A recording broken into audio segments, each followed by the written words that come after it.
Alright. We're going to do a tutorial on furnace setup, furnace hookup. So, if I had this stuff.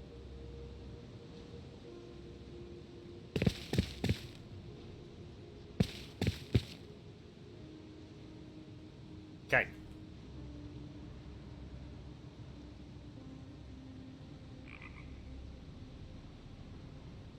Alright, so I'm going to show you an electric furnace setup, and I'm going to show you a wood burning furnace. How all of this. You can see this battery is charged by a single solar panel. Big. And I've got outside a wind turbine set up. And a lithium battery.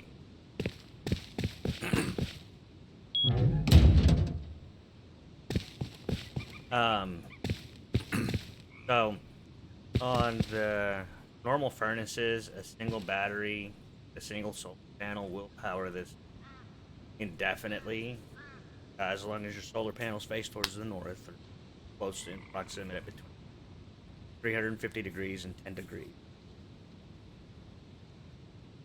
facing towards. So you won't really need a whole lot of power. So this is good for like the starter base, because most of this stuff you can find along your scrap routes. So like the battery, switches, solar panels, all common stuff in barrels. That's pretty easy to find. And then this stuff to research, I think total was a few hundred scrap, close to it, just going through the factory on workbench. So on the first setup, you're going to want your medium battery, because each one of these furnaces takes 3. 3, 6, 9. These take 1, 10, 11, and then 12, 13, 14, 15, 17. So 17 total power to run this operation. And it won't do it on a single battery. And on a too small battery system, will struggle. Single solar. So this is kind of more of a mid-wipe type setup here. On the furnaces, you've got 2 places now to place your storage adapters. The left side or on the very front. If you do them on the sides, you need to make sure that there's enough space between them. So you can take this and then put your storage adapter on your first one, and then set your next furnaces. Keep in mind, if you do the front, you still have to be able to get to the power from the sides, and if this is all the way against the wall, it's going to make it hard for you to reach the power. So always leave a little bit of a gap in your first set on your first furnace. So we're going to go ahead and set this up. We're going to go from our power source, our first switch. Okay, so that's going to give us power from there to there. Now the reason why I go to this switch is if I need to do a full charge, all I do is switch, and it will charge, or it will stop power consumption, except for one. I go, oh, it just, that's good. For the whole system, you can allow that battery to. Now from here, we're going to run into our electrical branch. First one. The right side of the power branch is power out.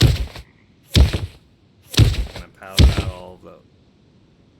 Now you need to set these up for 3, because that's what furnaces takes. It takes 3 power. Now we're going to take our power from our branch out. 1 our furnace.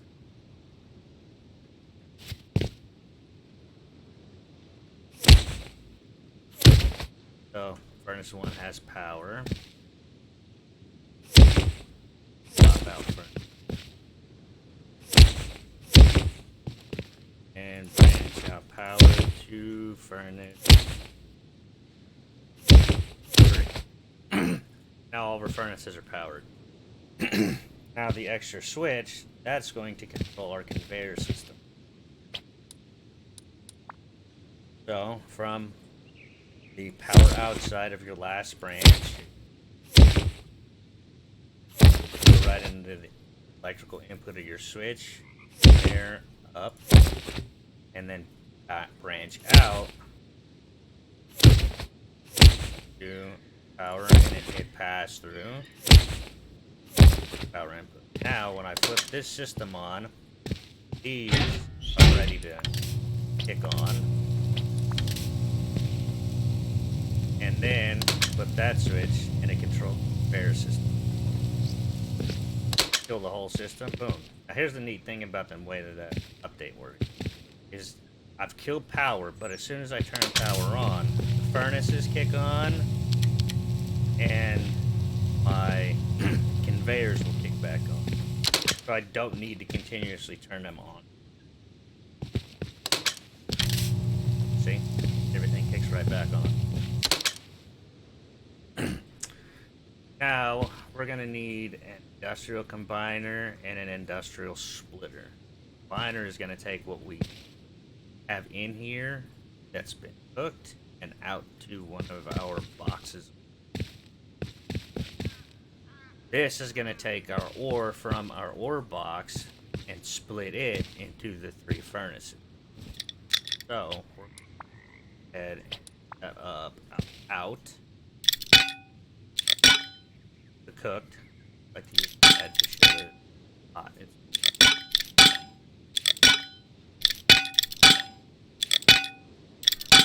Now you have to run this through a conveyor.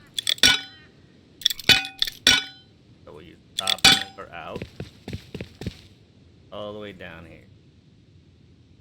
Now we're gonna do sulfur because it's faster.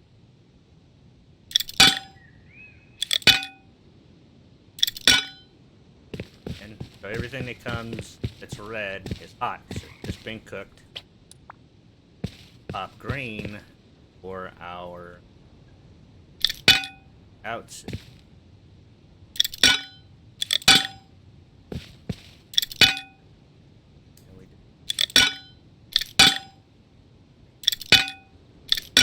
These will go through doors, through garage doors, but it will not go through walls. Not like electrical or plumbing. You can't run those. So we've got this set up, and let's grab some sulfur here. We'll go throw this ahead of myself. Now this is going to go from output to our industrial. And we're going to take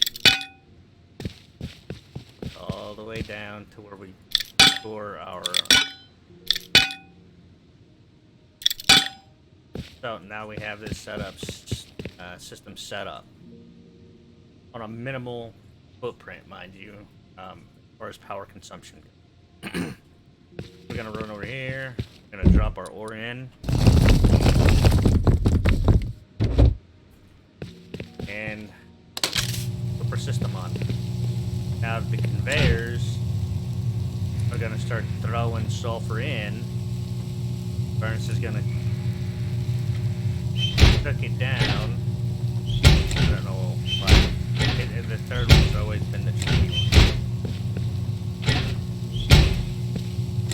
So we're going to fill up and we're going to cook down. The conveyor system's going to feed everything that's been cooked over here.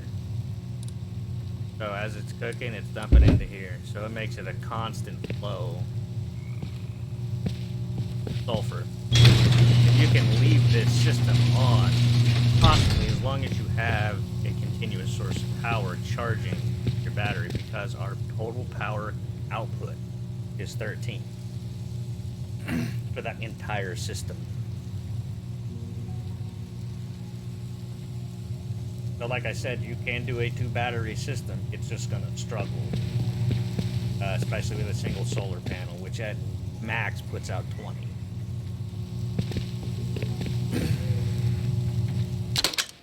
Now we're going to show you on a furnace setup. Each furnace only use one storage adapter, so you can't put multiple storage adapters. You can a furnace. I could put 2 on and have 2 boxes you can fit into. And you're going to need to feed wood into it as well.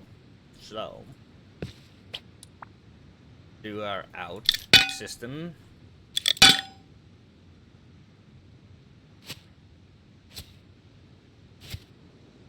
I couldn't open. Where's the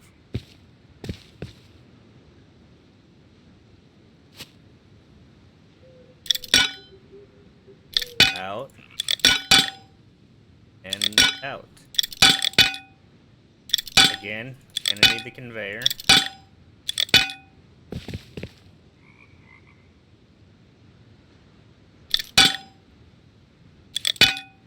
I have the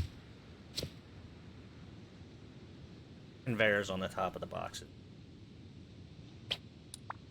Pop out. Gonna go out. This, and we're gonna run right to this industrial conveyor over to our splitter. Splitter's gonna get fed out to our 3 furnaces, and then it's just running the electrical. Now on this, I have an igniter set here in a second. So we're going to take our power out to our first switch, and then from our switch, electrical branch out power for conveyors. Then we're going to go power out to a second switch. And you can use an electrical branch for this or not, it doesn't really matter. I'm going to skip the fact of this is the thing to be.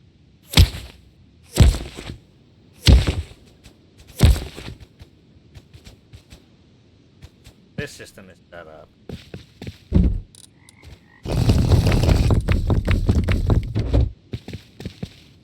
And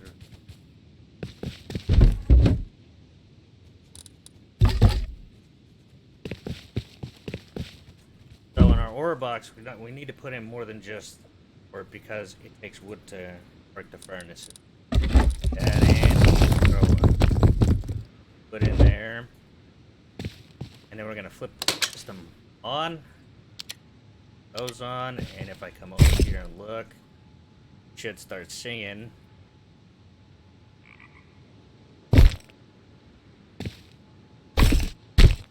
Wood.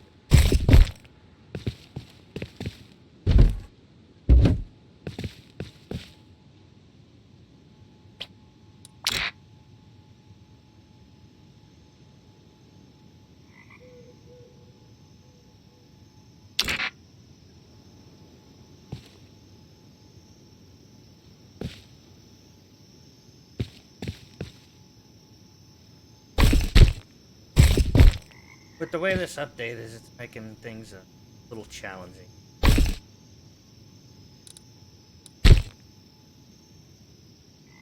OG furnaces and messing stuff up. Heat system.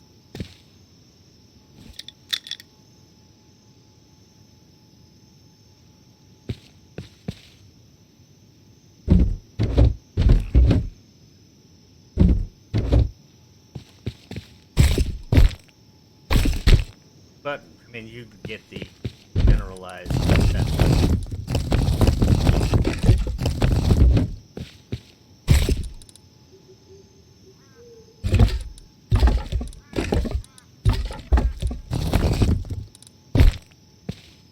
So we'll just pretend that these worked correctly. set and ready to go. Flip the switch, that hits the igniter, and that turns on all your furnace. Now on the auto feed system, you can do it where it will just constantly feed material in, and it'll pull the material out here. And with like on a vanilla server, it will also dump in charcoal in there as well, so not just sulfur. It'll do the charcoal and sulfur. I can set it up.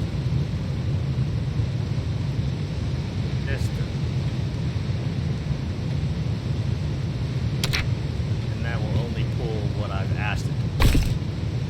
So see how it's pulling everything now? Come over here to my box.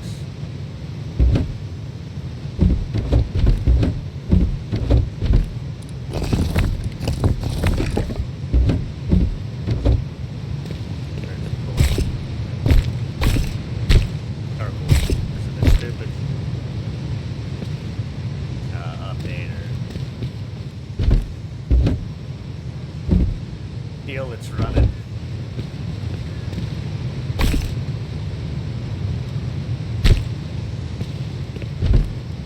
Oh. I think I had it run up to the top there.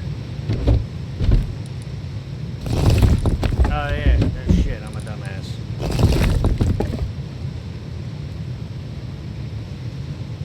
Go multiple. I hate the player, hate the game. But now everything's loading in here. So it's keeping my sulfur loaded, it's keeping my wood loaded, and it's dumping everything into the awesome box. So that's a complete setup on a single solar panel and a single battery. So right now, I've got no sunlight. With no sunlight, this running at maximum capacity will run for 46 minutes without getting any extra power. We both know the rust day-night cycle doesn't last for 46 minutes. So this is a setup you can constantly run without worrying about it turning off and on. Makes things simple, makes it easy, and is a very clean setup.